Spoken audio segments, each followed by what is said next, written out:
CF 2020 के लिए हमने ओल्ड क्वेश्चन पेपर 2017 का क्वेश्चन उठाया है, जिसमें आपको क्वेश्चन के साथ साथ आंसर तो पता मिलेगा ही, लेकिन कुछ जानकारी हम विशेष रूप से देते जाएंगे। तो आप जो है इस ऑब्जेक्टिव क्वेश्चन में और कुछ तैयारी कर सकते हैं।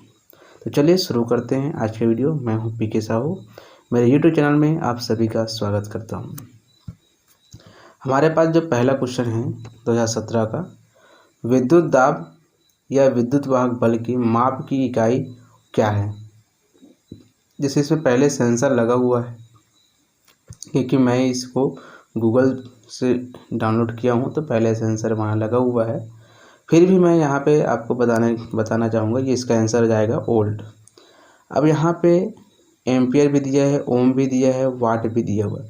तो ये किसके मात्रक है। तो एम्पियर जो है विद्युत धारा के मात्रक है, ओम जो है प्रतिरोध के मात्रक है, वाट जो है शक्ति, और कभी कभी शक्ति को मतलब वाट को हम जूल प्रति सेकंड से भी दर्शाते हैं।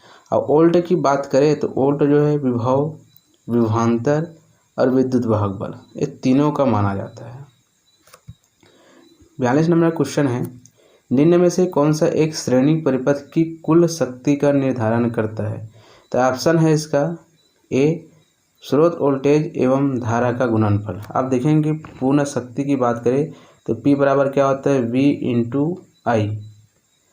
अब ये वाट जो होता है, जो स्रोत की बात किया जा रहा है कि कुल शक्ति क्या होती है, तो चूँकि श्रेणी क्रम की बात कर रहे हैं ना, तो श्रेणी क्रम में आपको यही मिलेगा, P बराबर V इंटू आई। कुल शक्ति की बात किया जा रहा है, क्योंकि हम R बराबर जब भी निकालते हैं श्रेणी क्रम में तो R1 R2 इस प्रकार से निकालते हैं, जिसमें आपको किसी भी तरह से देखा जाए तो आपके B C D ये ऑप्शन कहीं भी नज़र नहीं आता। कभी कभी इसमें आप देखेंगे कि वोल्टेज की बात कर रहे हैं, वाट की बात कर रहे हैं, तो वाट को हम जूल प्रति सेकंड से भी दर्शाते हैं। एक अश्व शक्ति बराबर भी क्या होता है 746 वाट होता है। इसी को कभी कभी 1 किलो वाट बराबर या 1 मेगावाट, जैसे 1 किलो वाट हो गया तो 10 की घात 3 वाट लिखा जाता है, और 1 मेगावाट हो गया तो 10 की घात 6 वाट भी इसको लिखा जाता है।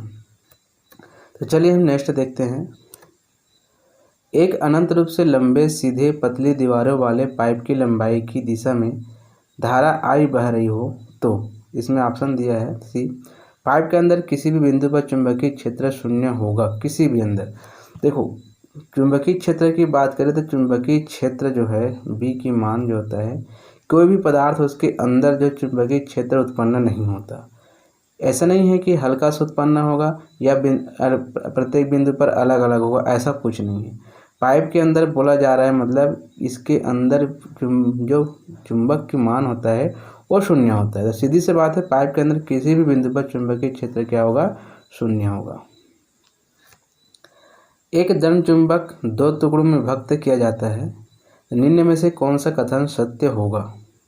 सीधी सी बात है, यदि एक दंड चुंबक को आप तोड़ देंगे इस प्रकार से, तो ये जो है अलग से 2 चुंबकों का निर्माण करता है। मतलब ये क्या बन जाएगा, 2 नए दंड चुंबक का निर्माण हो जाएगा, बन जाएंगे। नेक्स्ट क्वेश्चन है हमारे पास, संसार में प्रचुर मात्रा में पाए जाने वाला जीवाश्म ईंधन, और यहाँ पे पेट्रोलियम, बायोडीजल, तेल, प्राकृतिक, ये सभी जो है जीवाश्म ईंधन के अंतर्गत आता है। अब यहाँ पे सबसे अधिक मात्रा में पाया जाने वाला मतलब प्रचुर मात्रा में, तो सीधी सी बात है कोयला ही ऐसा ईंधन है जो सबसे अधिक मात्रा में पाया जाता है। अब आता है 46वां नंबर का, एक अच्छे सोलर सेल के लिए फील फैक्टर का मान होता है। फील फैक्टर का मतलब क्या होता है कि कोई भी सोलर सेल होता है उसकी क्वालिटी, या आप देख सकते हैं कि उसकी जो एनर्जी जो आती है, या बोल सकते हो आउटपुट एनर्जी और इनपुट एनर्जी के अनुपात, कि कितने इनपुट हो रहा है और आउटपुट हो रहा है, उसके अनुपात को देखा जाता है, तो वही उसकी होती है फील फैक्टर। तो यहाँ पे फील फैक्टर जो होता है वो होता है 0.8। नेक्स्ट है, स्नेल का नियम संबंधित है, प्रकाश का प्रवर्तन अपवर्तन, ये 3 चीज़ को छोड़ दीजिए, ये तो बिल्कुल ही नहीं है इनका।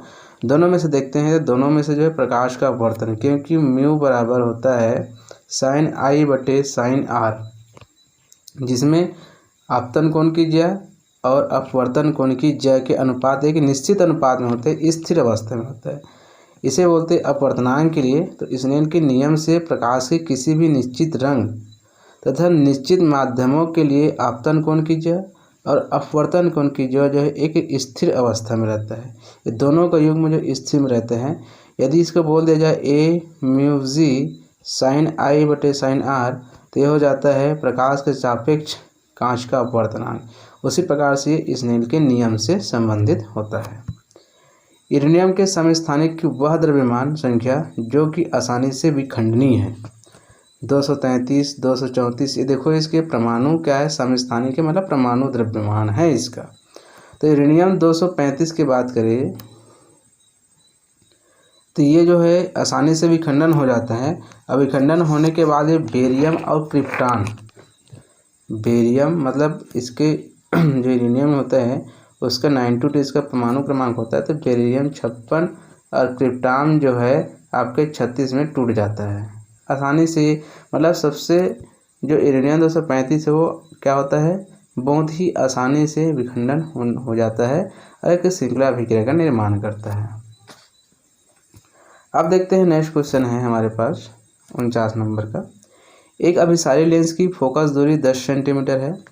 यदि ऑप्टिकल केंद्र 20 सेंटीमीटर दूर आभासी प्रतिबिंब बनाता है तो वस्तु को ऑप्टिकल केंद्र से कितनी दूरी पर रखा गया है। अभिसारी लेंस, अभिसारी लेंस किसे बोलते हैं, उत्तल लेंस को अभिसारी लेंस कहते हैं क्योंकि प्रकाश केंद्र को केंद्रित कर देता है, प्रकाश किरण को केंद्रित कर देता है। अब यहाँ पे एक बात बताया जा रहा है कि फोकस दूरी इसकी कितनी है, 10 सेंटीमीटर है, कोई बात नहीं।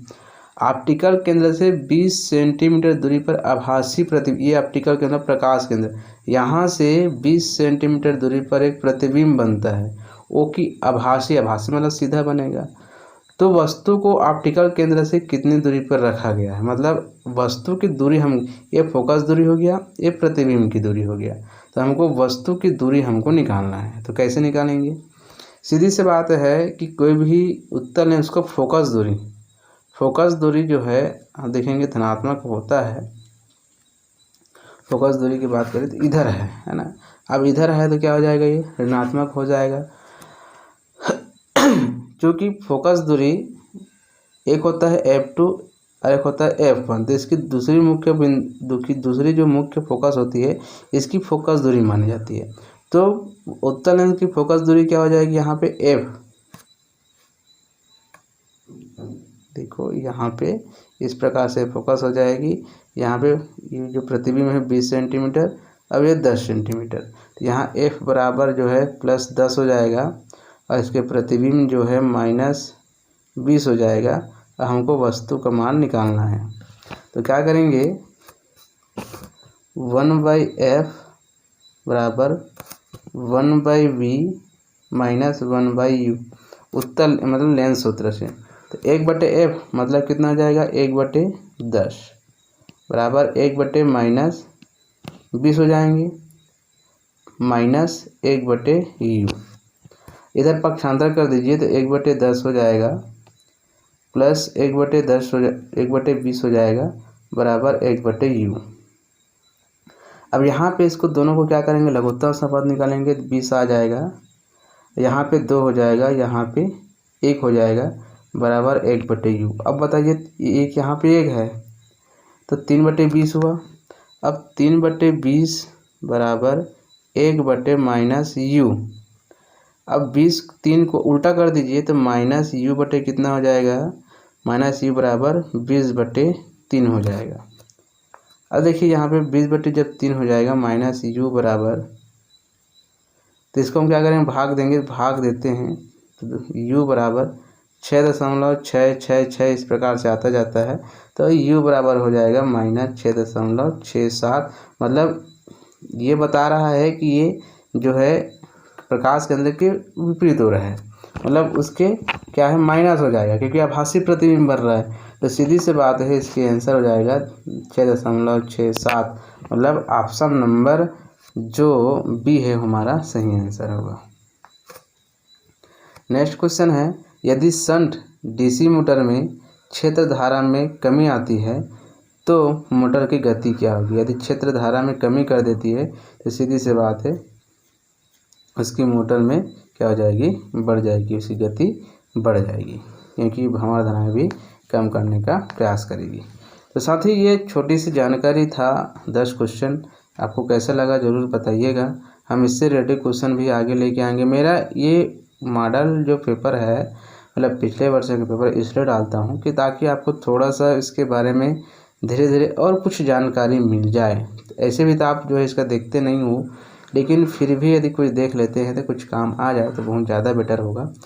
नेक्स्ट टाइम हम ध्यान रखेंगे 10 क्वेश्चन और डालेंगे, उसके बाद नए क्वेश्चन जो है ऑब्जेक्टिव क्वेश्चन डालेंगे फिजिक्स के लिए। तब तक के लिए थैंक यू, धन्यवाद।